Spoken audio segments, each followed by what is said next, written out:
자, 이번 시간 논의드릴 주제는 가등기 담보 등에 관한 법률. 용어 때문에 되게 이제 힘들어하는 부분 중에 하나가 이건데, 내용 되게 간단하고요. 자, 일단은 가등기 담보법은 저당권 등과 유사한 논리 체계가 됩니다. 그래서 자, 일단은 우리가 물권 얘기할 때 이런 식으로 공부를 했었죠. 그래서 점유권하고요, 본권이라고 하는 개념이 있었고요. 이게 민법상 물권이었어요. 그래서 본권에는 소유권이라는 권리가 있었고, 지상권, 지역권, 전세권, 유치권, 저당권 등 이런 것도 본권의 일종이 되게 됩니다. 근데 특별법에서 물권으로 인정되는 것 중에 하나가 가등기 담보권, 양도 담보권이라는 개념이 있었고요.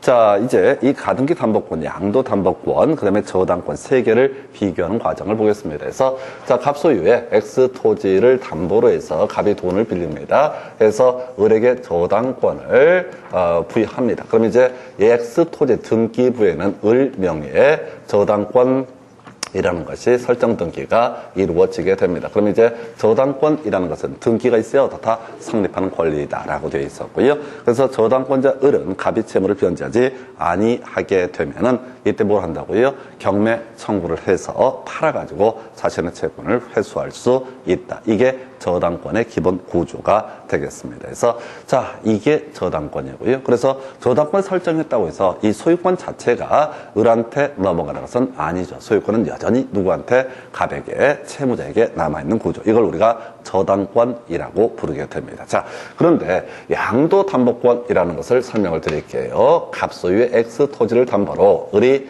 양도 담보권을 가지고 있다라고 하는 거. 이건 이제 형식상 어떻게 하게 되냐면 X 토지의 등기부를 보게 되면 갑에서 을로의 소유권 이전 등기라고 하는 것이 이루어지게 됩니다. 갑에서 을로의 소유권 이전 등기가 이루어집니다. 그런데 그럼 을이 소유권을 취득하는 것이냐라고 했을 때 일반적인 소유권 이전 등기와 다르게 여기다가 소유권 이전 등기에다가 양도 담보라는 취지를 등기부에 표시를 하게 됩니다. 양도담보라는 취지를 표시를 하게 됩니다. 그러면 이 양도담보라는 취지가 표시가 되어 있으면 등기부라고 하는 데는 소유자가 누구로 명시가 되어 있어도 을로 명시가 되어 있어도 여전히 소유권은 누구한테 남아있다? 갑에게 남아있다라고 하는 거. 이걸 양도담보라고 이렇게 부르게 됩니다. 양도담보는 어디서 한번 논의가 됐었냐면요. 기억하실래는 모르겠다. 우리 부동산 실명법이라고 하는 것을 보게 되면 실권리자와 등기 명인이 다른 등기는 무효라고 얘기하면서 실명법의 적용 배제라고 해서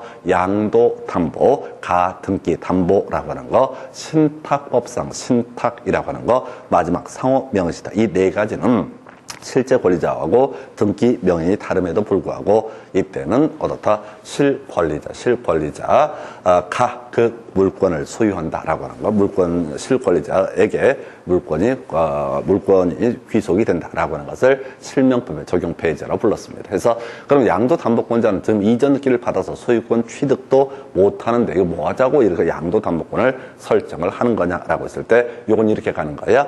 지금 을이라는 양도담보권자는요.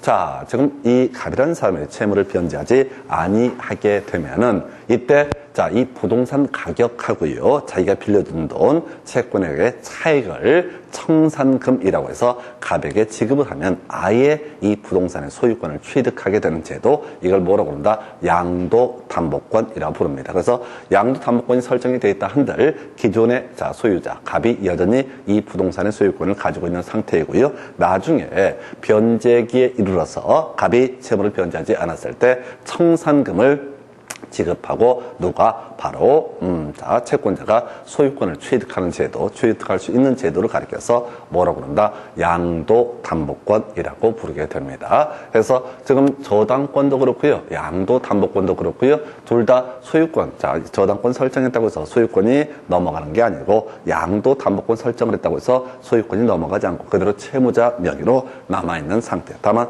차이가 있다면 저당권자는 자, 이 부동산 자기가 빌려준 돈이 1,000만 원이고 부동산의 가액이 1억이라고 했을 때 9천만 원 주고 이 부동산의 소유권 자체를 취득할 수는 없고 다만 경매를 통해서 팔 수 있는 권리만 부여되는 게 저당권이라는 개념이고 양도담보권이라고 하는 것은 아예 경매를 붙이는 것이 아니라 뭘 한다고요?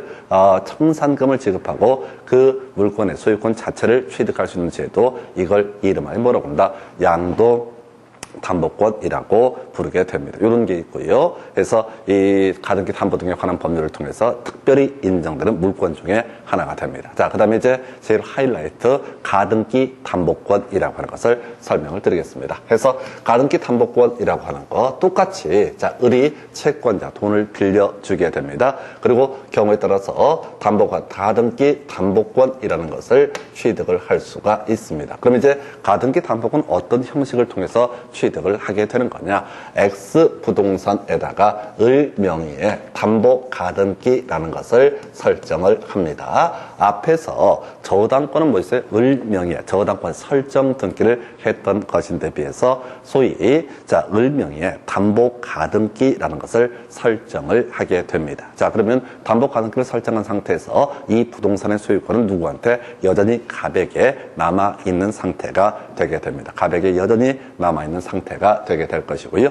그러고 나서 이제 문제가 될 것이 담보 가등기가 설정이 돼 있다라고 전제가 됐을 때 그러면 이제 을의 입장에서는 갑이 채무를 변제하지 않게 되면 이 담보 가등기를 가지고 뭘 하는 거냐라고 했을 때 둘 중에 하나를 선택할 수 있습니다. 하나는 저당권하고 똑같이 취급해서 경매 청구에서 팔아서 이 자신의 채권을 충당받는 방법, 후순위 권리자보다 우선 변제받는 방법을 통해서 자신의 채권을 회수할 수도 있고요. 또는 양도 담보권자처럼 변제기 이루는데 채무를 변제하지 않게 되면 이 부동산의 가격에서 자신이 받을 채권액을 뺀 금액 요것을 청산금으로 지급하고 아예 소유권 자체를 취득할 수 있는 권리 이걸 담보 가등기라고 부르게 됩니다. 담보 가등기권이라고 해서 결국은 자 일단 축이 저당권하고 양도 담보권을 먼저 뼈대를 잡으셔야 돼. 저당권은 뭘 하자는 권리였었다. 저당권은 경매 청구할 수 있는 권리. 그래서 팔아가지고 자신의 채권의 우선 변제를 받는 방식. 이게 지금 이제 지금 이게 저당권이었고 양도 담보권이라고 하는 것은 자 경매 청구할 권리는 없었고요. 청산금 지급하고 부동산의 소유권 자체를 먹을 수 있는 권리 이걸 양도 담보권. 그럼 이제 자부지 가등기 담보권이라고 하는 거 이게 이제 둘 중에 하나예요. 경매 청구를 할 수도 있고 또는 청산금 지급도 할 수 있는 두 가지 형태 선택할 수 있는 것이 담보 가등기권이라고 부르게 됩니다. 그래서 자 주로 우리 시험 문제는 담보 가등기권 요걸 중심으로 출제가 이루어지게 될 것이고요.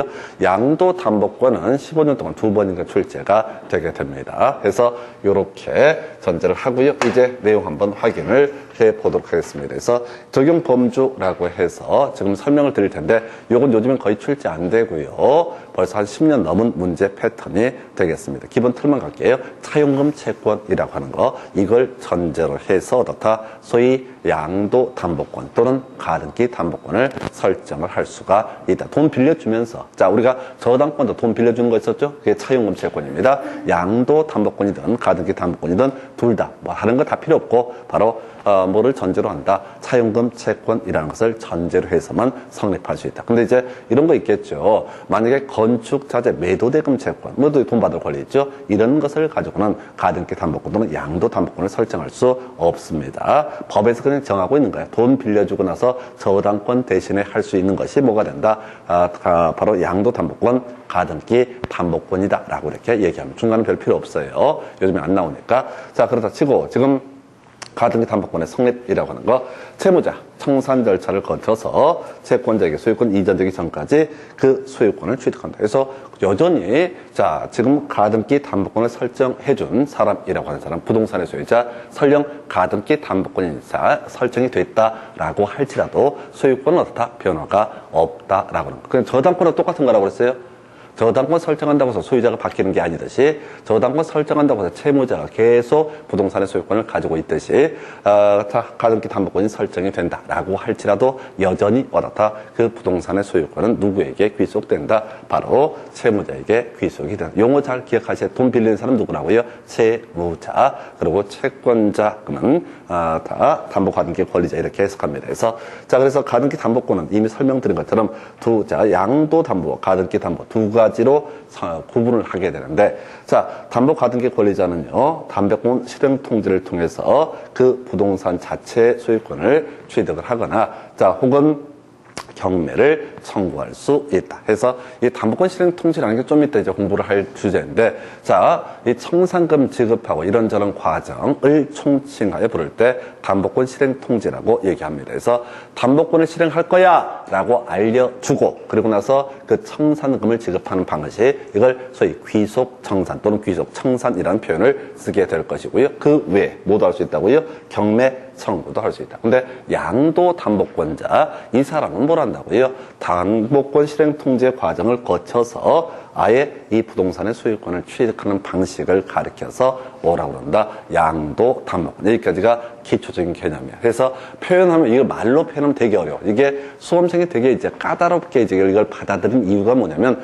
저당권이 제대로 세팅이 안 돼서 그래. 저당권이 정확히 세팅이 돼 있으면 저당권, 양도 담보권 두 가지 개념 잡아내고요. 그리고 중간에 있는 것이 담보 가등기 권리, 이렇게 세팅을 하면 됩니다. 그래서 근데 하여튼 문제는 항상 거의 대부분의 문제가 소위 담보권 실행 통지라고 해서 이 담보 가등기 권리자가 지금 경매 청구하는 거 너무 간단한 문제니까 심플하고 주된 내용 자체가 뭐라고요?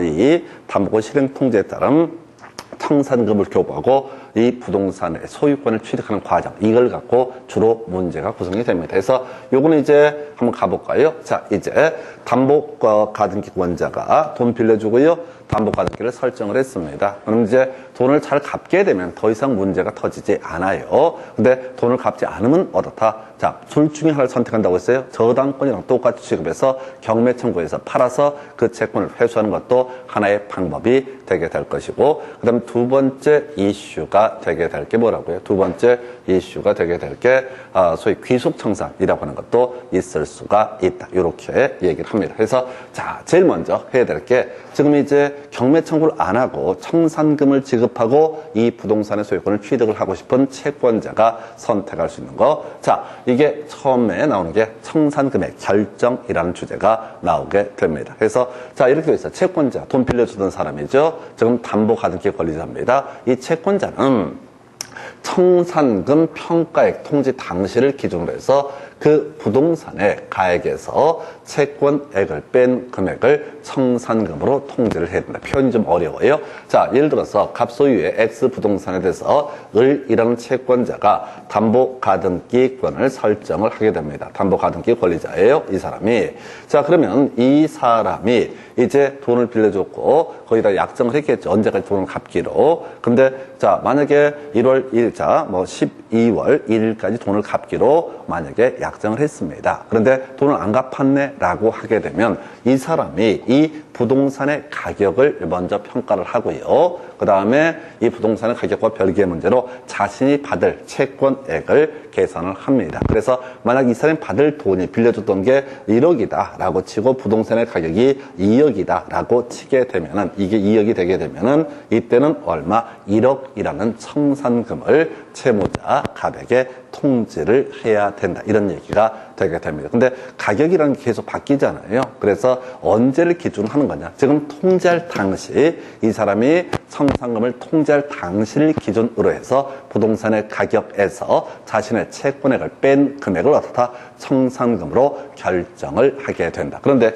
이게 이제 거의 중간에 이제 시험용으로 이슈가 되는 게 선순위 담보권자의 채권액 포함이라고 되어 있습니다. 선순위 담보권자의 채권액 포함. 자, 그래서 이렇게 가게 됩니다. 자, 갑소유의 X 부동산에 이런 경우 있다 싶시다. 을이라는 사람이 저당권을 먼저 설정을 했습니다. 그리고 채권액이라는 게 1억이 설정이 되어 있다고 하겠습니다. 그리고 이번에 돈 새롭게 빌려준 사람이 병이라는 사람이 담보 가등기 권리라고 하는 것, 담보 가등기 권리라고 하는 것을 가지고 있습니다. 이 사람이 돈 빌려준 게 예를 들어서 1억이다 라고 보고요.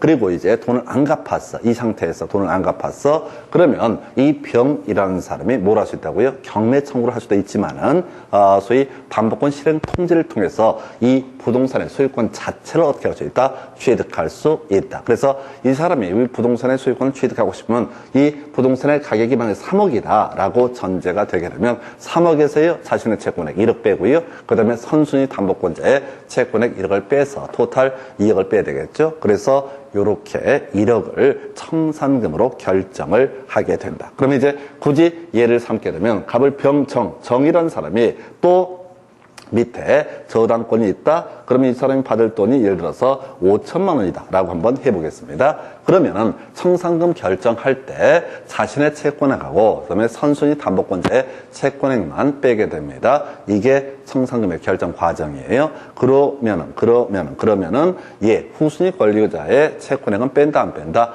안 뺀다라고 하는 게 포인트. 그래서 지난번 시험 28회 때 나왔던 게 이렇게 나와요. 자, 청산금 결정함에 있어서 빼지 않아도 되는 금액 해서 그때 답을 후순위 담보권자의 채권액이라고 얘기를 합니다. 다시 갑시다. 자, 권리관계가 이렇게 되어 있습니다. 갑소유 X 부동산에 을이 저당권 먼저 가지고 있고요. 이 1억이라는 저당권이 있다는 걸 알면서 병이라는 사람이 담보 가등기 권리를 설정을 하게 됩니다. 그리고 다시 그 후에 정이라는 사람이 저당권을 설정했던 이 사안에서 이 담보 가등기 권리자가 소위 귀속청산, 그래서 담보권 실행 통지에 따른 소유권 취득을 하기 위해서는 이 부동산의 가격에서 뭐를 자신의 채권액과 선순위 담보권자 채권액을 뺀 금액을 얻어다 청산금으로 결정을 하게 된다. 이렇게 얘기합니다.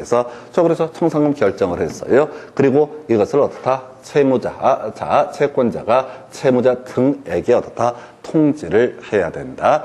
지금요, 얘기하는 거야. 야, 내가 지금 너한테 1억을 빌려줬는데, 어떻게 했더라? 아직까지 돈을 안 갚았더라. 그럼 나는 이제, 이 청산금을 너한테 지급하고, 내가 부동산의 소유권을 취득할 거야. 라고 경고를 해줘야 됩니다. 그러니까 지금이라도 늦지 않으니까 빨리 갚아라. 이런 얘기입니다. 그래서 채무자 등 통지에서 채권자는 청산금의 평가액을 채무자 등에게 통지를 해야 된다. 그래서 만약에 채무자가 있고 그 사람이 자신의 부동산을 담보로 내놨을 때는 채무자에게만 통지하면 될 것이고요. 그 다음에 만약에 다른 사람의 부동산을 담보로 돈을 빌렸다. 그러면 물상보증인한테도 다 통지를 해줘야 된다. 물상보증인도 이제 소유권을 잃어버리게 되거든요.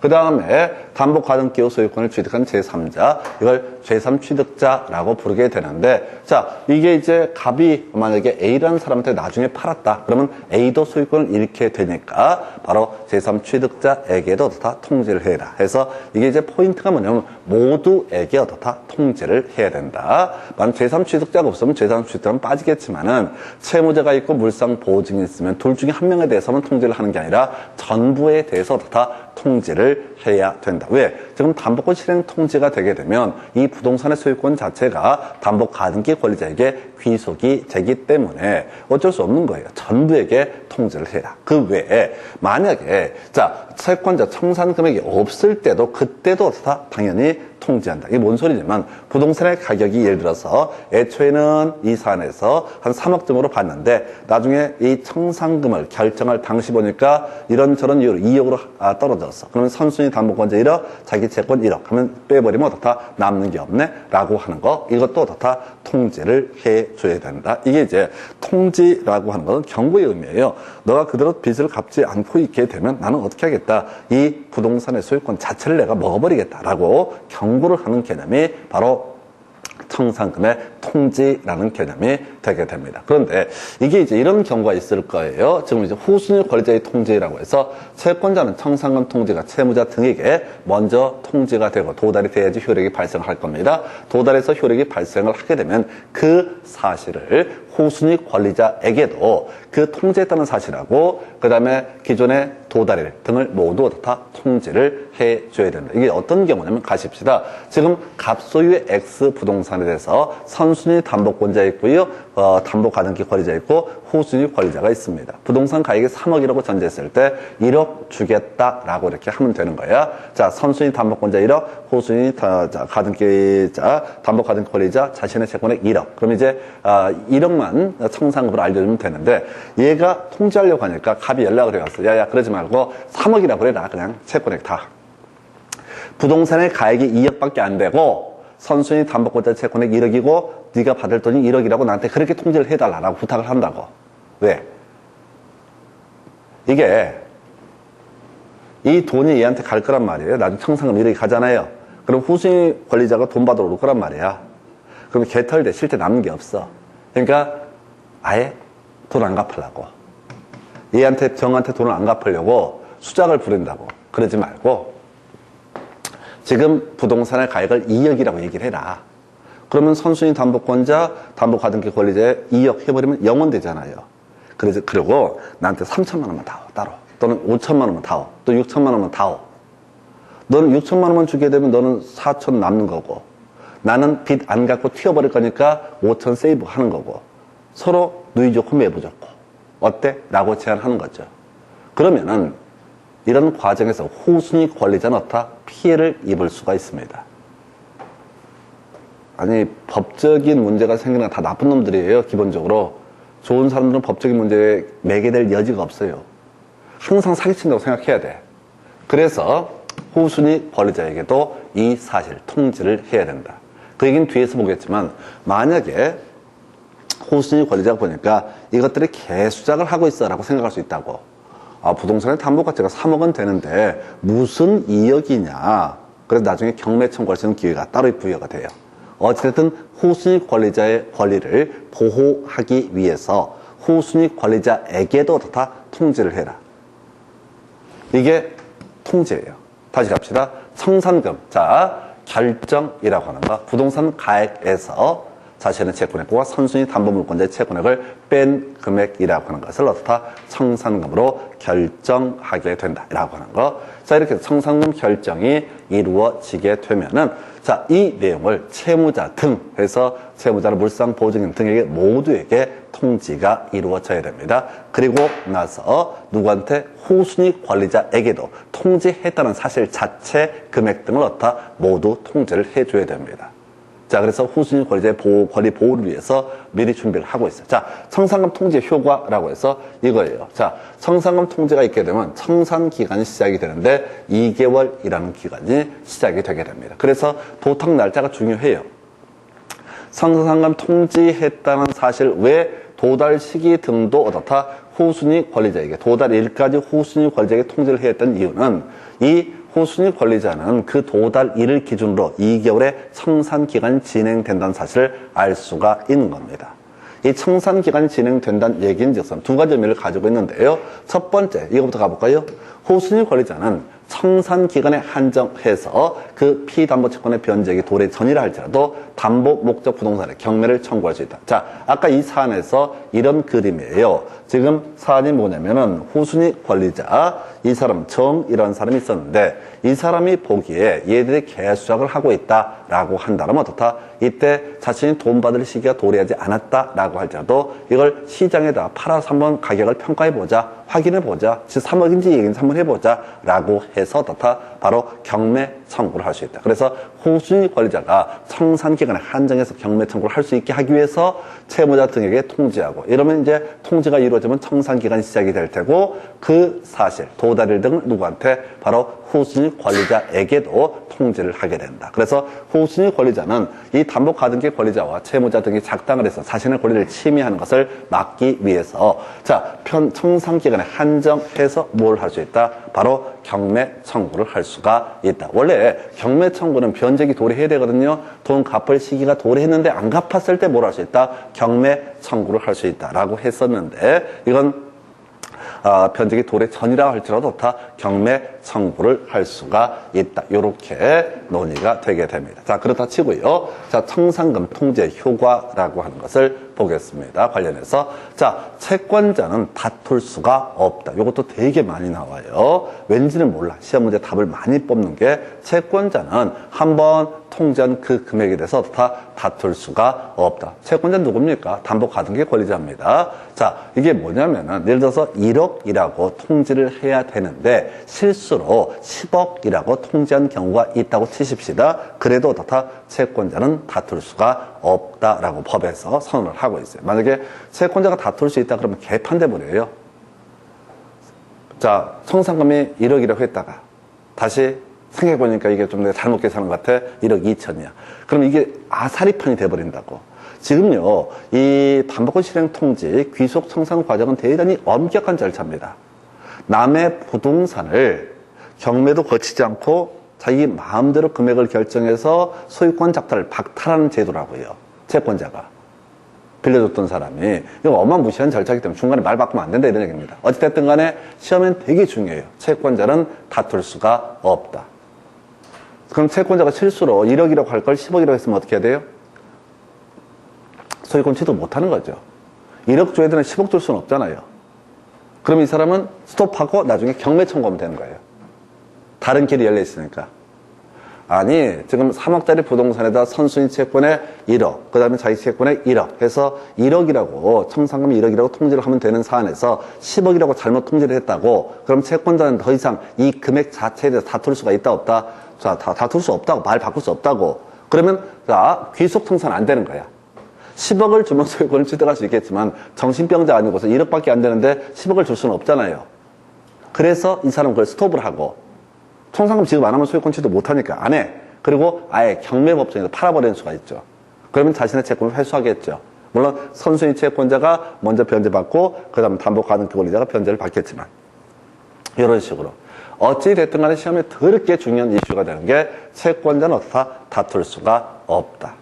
왜 이걸 내는지 모르겠어요. 근데 하여튼 중요해요. 이유는 아마도 추정컨대 간단해. 지문이. 법조문이 되게 가등기 담보 등에 관한 법률은요 거의 욕 나오기 길게 돼 있어. 법조문이. 아까 제가 설명 안 드리고 왔는데 별로 중요치 않아서 빠졌는데 이거 있잖아요. 이게 법조문 하나라고. 1조. 이런 식으로 말이 길어. 이게 그럴 수밖에 없는 게 이 가등기 담보 등에 관한 법률이 언제냐면은 70년도가 60년대에 만들어진 법이에요. 그럼 60년도로 치면은 70년도, 80년도, 90년도, 2000년도, 2010년도, 2020년도, 70년도 용어야. 그러니까 지금하고 전혀 언어 자체가 안 통한다고. 아, 우리가 살면서, 나 우리 어머니하고 얘기해도 말이 안 통하던데. 아니, 몇 살 차이 안 나도 30년, 40년 차이 나도 말이 안 통한다고. 근데 70년 전 언어를 얘기하는 사람하고 말이 통하겠냐고. 그래서 시험이 공부가 어렵다고. 말이 안 되니까. 너무 오래전 말이니까. 그래서 이 파트가 전반적으로 길고 복잡하게 법조문이 돼 있다고요. 내용이 어려운 게 아니라 말이 어렵다고. 그 짜증나게 돼요. 그래서 대부분이 가등기 담보법을 거의 다 패스를 해요. 한 문제 나오거든요. 이거 패스. 왜 패스하는지 몰라. 이건 딱 떨어지는데, 거의. 이게 왜 그러냐면 일반적으로 우리가 이제 공인중개사원에서 만드는 교재를 대부분을 보면은 이거 민사특별법이라고 해서 제일 뒤에다 배치를 해요. 그러면은 수험생들이 공부할 때 저당권 공부한 다음에 담보가등기를 공부하면 좀 이어지니까 비슷하니까 비교할 수 있는데 저당권 공부하고 한참 있다가 한 달, 두 달 있다가 담보가등기를 공부하게 되면 사람들이 이해가 안 돼. 게다가 법조문 그대로 카피를 해버리니까 뭔 말인지 감도 안 잡혀. 그래서 에라 모르겠다. 더러우니까 한 문제 버리자. 이렇게 간다고. 근데 이건 거의 맞출 확률이 되게 높은 문제예요. 간단하니까. 그래서 자 이제 다시 돌아가서 지금 채권자는 다툴 수가 없다. 채무자는 다툴 수 있다 없다? 당연히 다툴 수 있다. 이런 거 볼 것도 없어. 자, 내가 채무자야. 내 부동산 4억인데 제가 3억이라고 개뻥을 치고 있어. 그러니까 너한테 1억만 줄게 이렇게 나온다고. 그럼 뭔 소리야? 다툴 수 있다. 다툴 수 있다는 얘기는 뭐냐면은 소송 걸 수 있다는 얘기입니다. 둘이서 만나고 나는 3억 인정 못해. 4억 해줘. 이게 아니라 소송 걸어가지고 스톱. 너가 지금 이 부동산의 소유권을 처먹으려고 그러지? 1억 주고 2억 줘야 되는데 1억 주고 날로 먹겠다는 거 아니야? 이게 무슨 회인 줄 알아? 웃기지 마. 법원에 가서 소송을 제기를 하는 거예요. 이게 채무자는 당연히 어떻다? 다툴 수가 있다. 근데 안 나와. 왜? 너무나 당연하니까.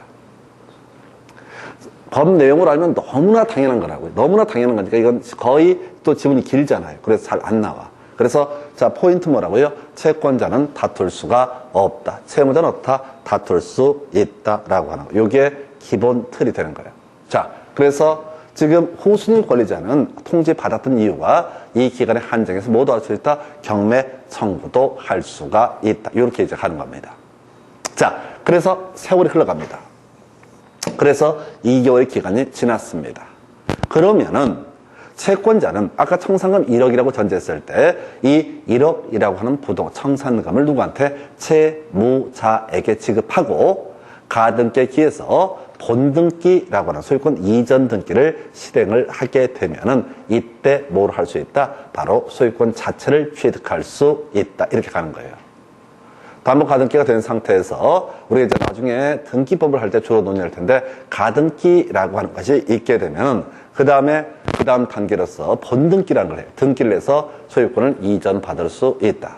나머지 기술적인 부분은 신경 쓰지 마시고 지금 내가 채권자입니다. 청산금 지급했습니다.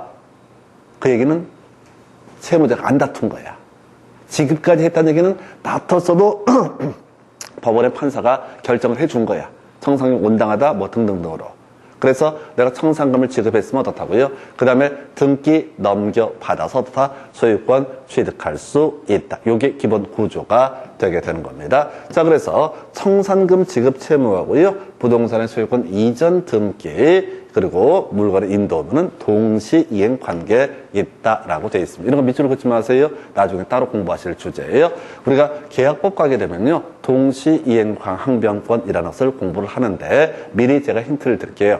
이게 우리 민법 체계에서 수많은 데서 동시이행 관계가 나옵니다. 예를 들어서 전세권 설정 계약, 설정 등기를 해서 전세권의 존속기간 만료가 되게 되면 전세권 설정자, 부동산의 소유자는 전세금을 누구한테? 전세권자에게 반환해야 되고 전세권자는 목적물을 전세권 설정자에게 인도해 줘야 되고 전세권 말소 등기에 필요한 서류도 교부해 줄 의무가 있다. 이런 것을 뭐라고 한다? 동시이행의 관계다. 근데요, 우리가 민법에서 동시이행의 관계가 너무 많아요. 한두 개가 아니라서 미리 말씀드리죠. 외울 수가 없습니다. 예를 들어서 지상권의 존속기간 만료가 되면 자, 지상권자는 누구한테? 지상권 설정자에게 토지 소유자한테 목적물을 반환할 의무가 있게 될 것이다. 근데 만약에 유익비가 발생했다고 나중에 공부하실 겁니다. 그러면 유익비에 대해서 지상권 설정자는 지상권자에게 어떻다? 교부할 의무가 있다. 이런 것들이 뭐가 된다? 동시이행의 관계. 서로 동시에 이루어지는 채무다. 이렇게 얘기합니다. 근데 이렇게 외우면 죽어나고요. 시험 지문에 이렇게 나중에 떠요. 동시행 관계에 있다, 동시행 관계에 있다, 또는 동시행 관계가 아니다. 이렇게 시험 문제 구성되는데 나중에 동시행 관계 아닌 거 4개 외우시면 다 끝나요. 그건 계약법 할 때 설명드릴 거예요. 이건 한 칸에 날려버려야 되지 하나하나 개별적으로 볼 수는 없어요. 그래서 자, 시험 지문에 동시이행 관계가 있다. 그러면 이건 거의 99% 옳은 편입니다. 근데 나중에 아닌 거 4개만 외우시면 돼. 그래서 개별적으로 이건 외울 일도 없고 공부하시면 안 되고요. 출제 이슈 바로 이겁니다. 자, 지금 청산금 채권자가 담보목적 부동산에 관해서 담보가등기를 마친 부동산에 대해서 청산기간이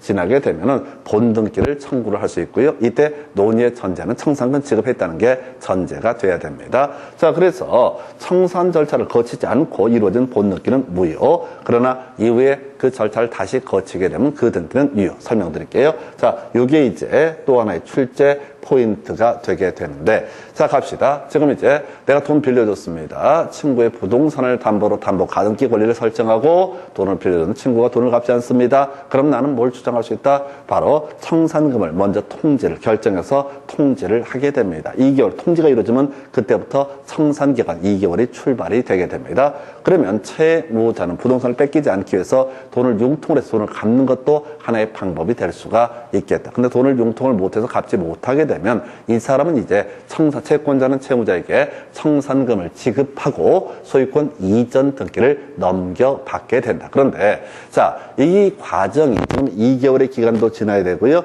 청산금 지급도 이루어져야 되고요. 등등등 이런 가등기 담보 등에 관한 법률에서 정한 절차를 다 거치게 되면은 그때 바로 어떻다고요? 다 절차를 거쳤다는 전제 하에서 이 사람이 소유권 이전 등기까지 넘겨받으면 어떻다? 소유권을 취득한다. 근데 가끔씩 예를 들어서 2개월의 기간이 지나기 전입니다. 채무자가 법을 잘 몰라. 그러니까 채권자가 지금 이제 나 바쁘고 다음 달에 가면 어디 가야 되니까 빨리 나한테 등기 넘겨줘. 너 어차피 돈 못 갚을 거 아니야. 라고 했을 때 그 사람이 알았어. 돈 갚아줄게. 자, 등기 넘겨줄게. 또는 청산금 줄 테니까 빨리 등기부터 넘겨줘. 이거 담보로 해서 돈 빌려서 줄 테니까 등기 넘겨줬는데 청산금을 안 준 경우가 있다. 그러면 이런 등기는 다 뭐가 된다? 무효. 이렇게 갑니다.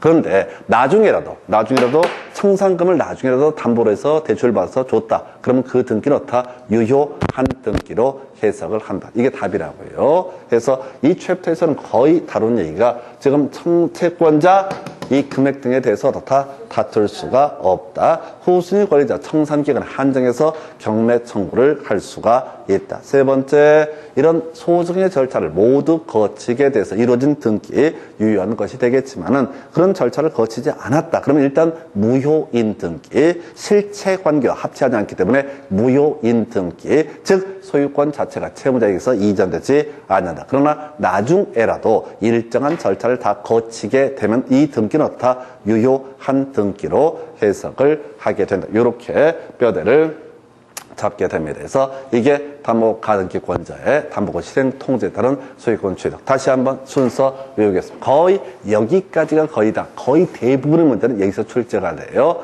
그래서 담보가등기 권리자, 자, 채무자가 채무를 변제하지 않고 있습니다. 그러면 절차를 먼저 거칠게, 먼저 청산금액 결정이라고 하는 것이 첫 번째 출발점이 되게 됩니다. 그래서 청산금은 부동산 가격에서요, 자신의 채권액, 그리고 선순위 담보권자의 채권액을 뺀 금액을 청산금액으로 결정하게 됩니다. 그 내용을 채무자 등, 즉 채무자는 물상보증인, 제3취득자 등에게 모두 통지를 해야 된다. 그런데 만약 청산금이 없다라고 했어요. 그때도 다 통지가 이루어져야 된다. 이렇게 통지가 이루어지게 되면 그 내용을 후순위 권리자가 있다면 후순위 권리자에게도 다 도달 일시까지 모두 통지를 해줘야 된다. 왜? 후순위 권리자, 권리 침해되는 사례가 있을 수가 있기 때문에. 자, 그럼 이제 이렇게 통지가 이루어지게 되면 이때 후순위 권리자 얘기부터 볼까요? 후순위 권리자는 어떻다? 청산기간 한정에서 변제기 도래 전이라도 경매 청구해서 시장에서 정당한 가격 평가를 요구할 수 있다. 이게 경매 청구. 한편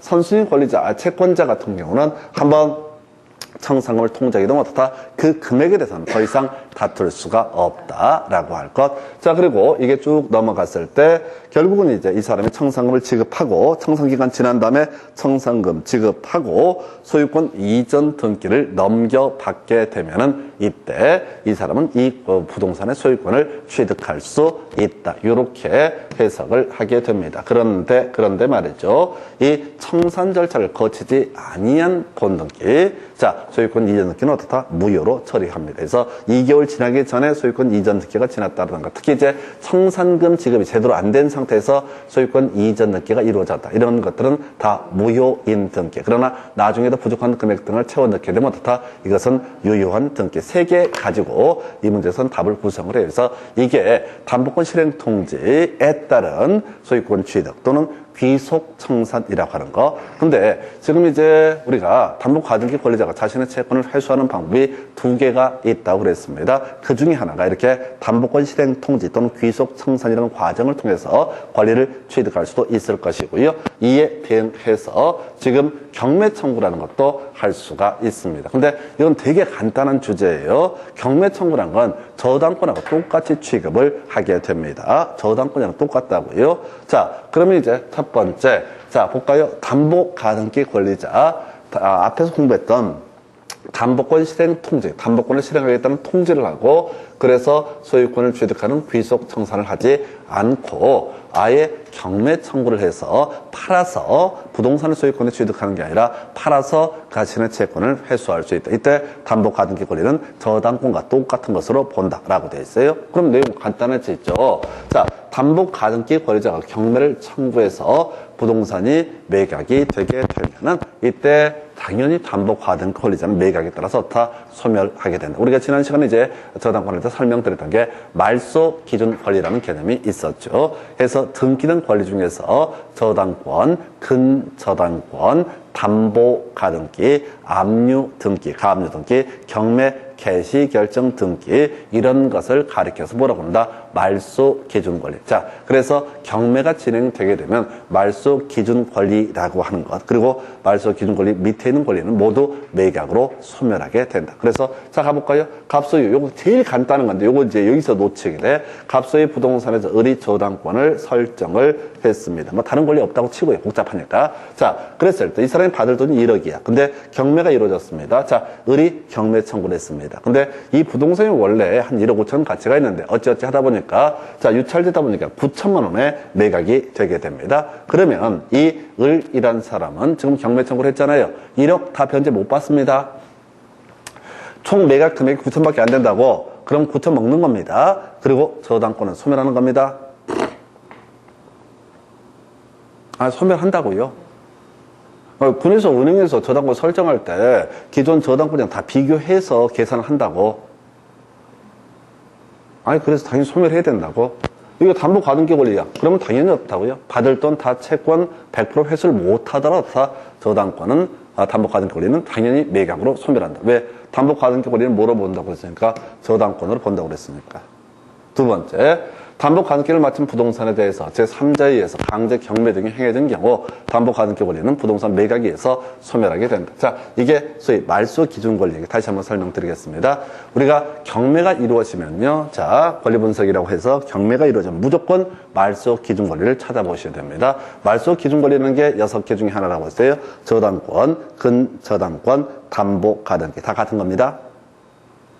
저당권, 근저당권, 담보가등기. 담보가등기도 지금 저당권이랑 똑같이 경매 청구할 수 있다고 그랬잖아요. 의미가 다 똑같은 얘기라고. 지자체에서 이 세금 안 내는 사람한테 세금 받아야 공매를 하기 위해서 하는 등기를 압류등기. 그리고 우리 지난 시간에 공부했던 거 가압류 한번 설명드릴까요? 갑이 X 부동산을 가지고 있어. 을이 채권자야. 돈 받을 게 있어. 이 사람은 저당권도 설정 안 했어요. 담보가등기 설정 안 했어요. 그냥 믿고 돈을 빌려줬어. 근데 얘가 돈을 변제를 안 하네? 그러면 돈을 받으려면 어떻게 해야 돼요? 묻어버리면 됩니까?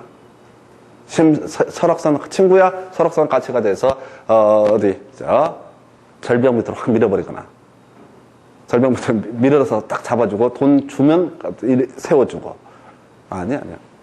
이 사람이, 만약에 돈 빌렸다. 그러면 대여금, 반환, 청구, 소송이라는 것을 하게 되는 거예요. 어려울 것도 없어. 빌려준 돈 반환하라라는 소송을 제기합니다.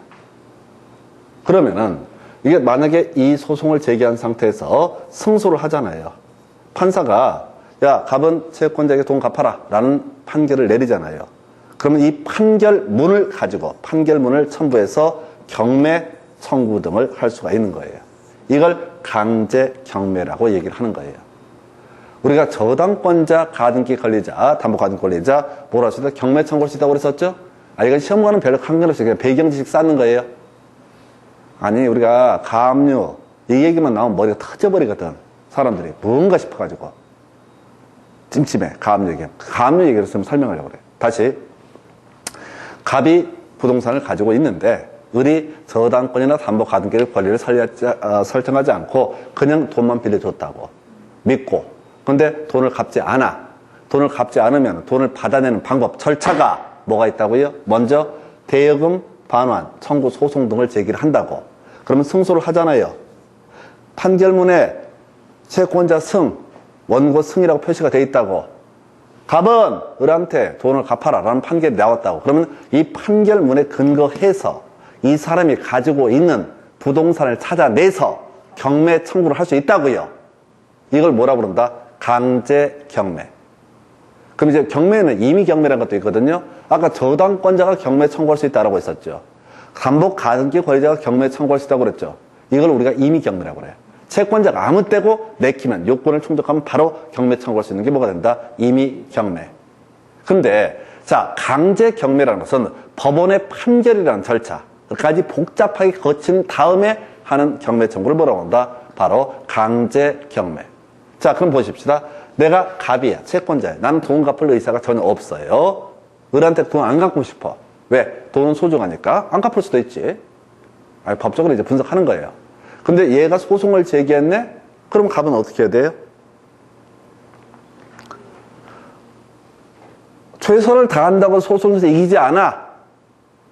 사용증 있으면 갚아야 되는 거야. 그럼 이 사람이 뭘 해야 돼요? 이 사람이 가지고 있는 X 부동산을 빨리 누구한테, 병한테 팔아버려야 되죠.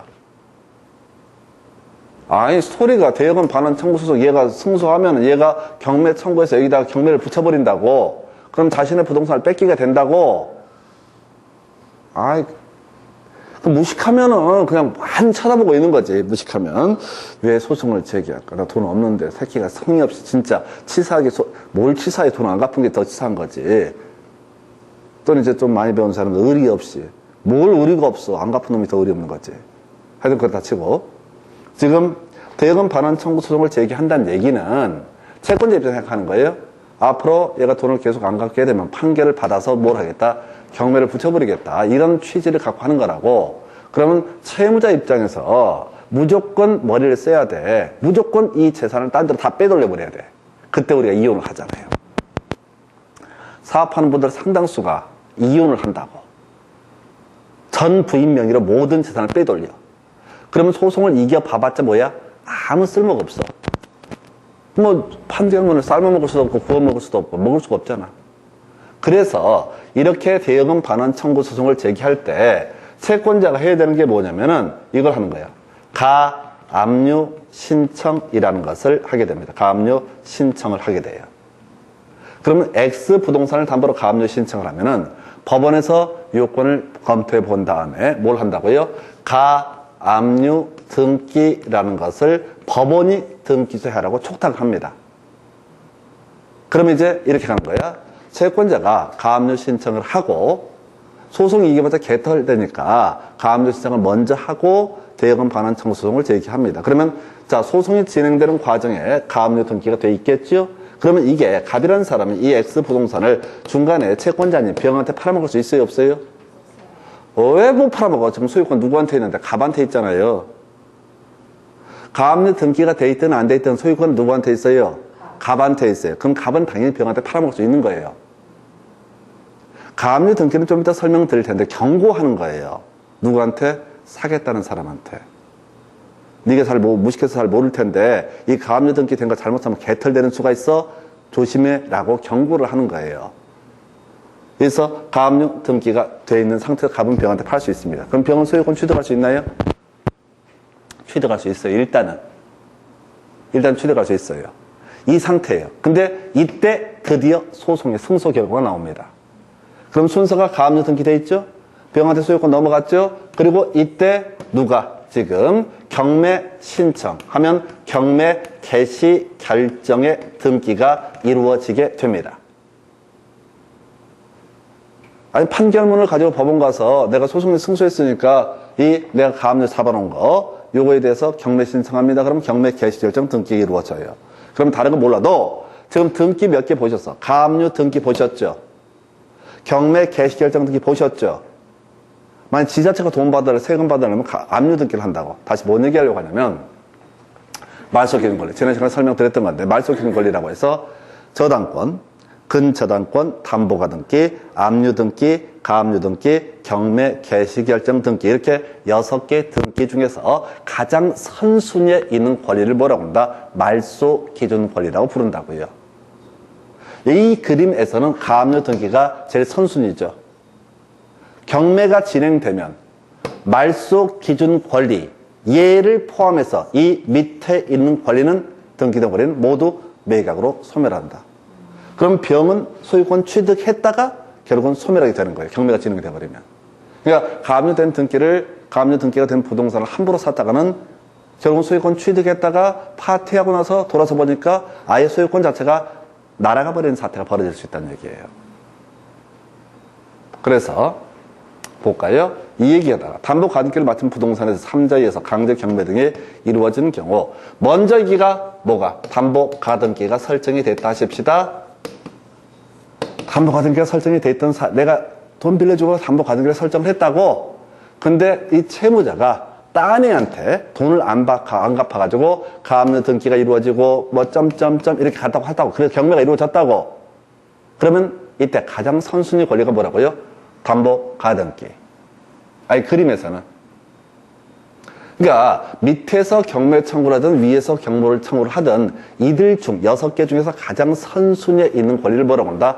말소 기준 권리. 그럼 경매가 진행되면 어떻다? 말소 기준 권리부터 말소 기준 권리를 포함해서 그 밑에 있는 권리는 모두 어떻다? 매각으로 소멸하게 된다. 경매를 그래서 담보 가등기 권리도. 만약에 담보 가등기 권리가 아니라 이게 저당권이라도 저당권도 어떻다? 말소 기준 권리에 해당되니까 이거부터 모두 소멸을 하게 된다. 자, 해서 지금 얘기가 조금 길어졌는데 이걸 이제 뭘 설명을 하려고 했으면 지금 가압류. 요거 다시 한번, 지난 시간에 했던 건데 다시 한번 설명을 드릴게요. 자, 갑소유, 갑이 X 부동산을 가지고 있고, 을이 저당권이나 담보 가등기를 설정하는 게 아니라 그냥 대여금, 자, 대여금 채권을 가지고 있다. 돈 빌려줬습니다. 그럼 이 사람이 돈을 받기 위해서는 어떻게 해야 된다고요? 대여금 반환 청구 소송을 제기하는 건 별개의 문제로 반드시 그 전에 중간에 못 팔아먹게. 아까 팔 수는 있긴 있었잖아요. 가압류 등기된 다음에 팔 수가 있긴 있었는데, 이 채권자 입장 상관없어. 가압류 등기가 먼저 돼버리면 뒤에 있는 등기가 다 날아가 버리고 자기는 배당 금액을 받을 수 있으니까. 다시 이 그림이에요. 자, 갑 소유 부동산에 대해서 대여금 반환 청구 소송 하고요. 다음에 뭘 한다고요? 반환 청구 소송하고 가압류 신청이란 거예요. 나중에 등기법 할 때 가압류 등기를 신청하는 게 아니라 가압류 신청을 합니다. 그럼 법원에서는 가압류 등기를 해줘요. 여기다 가압류 등기를 촉탁을 해줍니다. 등기소에다가 가압류 등기가 돼요. 그럼 갑은 이 부동산을 누구한테, 병한테 팔아먹을 수 있다, 없다? 팔아먹을 수 있다고, 팔아먹을 수 있다고. 팔아먹을 수 있다고. 실질적으로 많이 사요. 가압류된 부동산을. 왜? 돈이 되니까. 뭔 얘기냐면, 자, 만약에 얘가 1억 받을 게 있고, 부동산 가격이 1억 5천 정도로 한번 해보겠습니다. 근데 경매가 붙으면 꼭 1억 5천에 낙찰된다는 보장이 없잖아요. 재수 없으면 1억 2천, 1억 1천, 채권자 입장에서, 채무자 입장에서 떨어진다고. 그러면 어떻게? 만약에 잘못하면 이게 1억 이하로 떨어지면 부동산 5천만 날리는 거야. 그럼 이제 채권자 갑이, 채무자 갑이 누구한테, 병한테 뭘 한다고요? 야, 금매를 내놓습니다. 내가 사정이 꼬여서 그러니 지금 이제 얘가 지금 반환 청구 소송 제기하고 돈을 내가 못 갚아서 소유권 뺏기게 생겼다. 그러면 나는 재수 없으면 한 5천만 날리니까 급하니까 나한테 이거 1억 2천에 사라 라고 병한테 제안을 한다고요. 병한테 제안을 하면 병은 3천만 원 세이브 하는 거잖아. 싸게 사는 거잖아. 약간의 위험이 있긴 하지만 그러면 1억 2천에 만약에 도해금을 지급하고 등기를 넘겨받아요. 그럼 얘는 채무자는 뭘 해야 되냐면 1억 2천 받았잖아요. 그 돈을 가지고 을한테 빨리 1억을 갚아야 돼. 빨리 1억을 갚아야 된다고요. 그래야지 이게 나중에 복잡 문제가 안 생기니까. 자, 근데 뭔 일이 있어. 통장에 돈을 하는데 다른 데서 통장을 압류를 하거나 등등 해가지고 돈을 못 줘버린 거야. 을한테. 그럼 을은 소송대로 해서 어떻게 하겠어요? 경매 청구해버리겠죠. 그 돈 딴 데서 빼가버렸다고. 다른 채권자가. 그러면 을은 당연히 경매 청구를 하겠죠.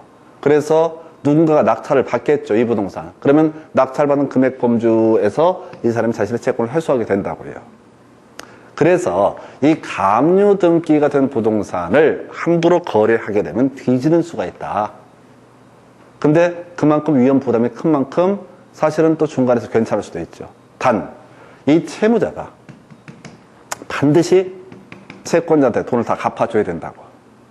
제가 만약 중개업자라고 하면 이 관계를 정확히 매칭을 시켜주면 되는 거예요. 중개할 때. 이게 나중에 제3자 위헌계약이라는 개념과 연계가 되는 거예요. 대금을 얘한테 지급하지 말고 바로 누구한테 채권자한테 1억을 지급하고 이런 식으로 처리를 하게 되면 중개업자는 중개를 완성을 하니까 중개보수를 받을 수도 있게 될 것이고 이런 문제와 연계가 됩니다.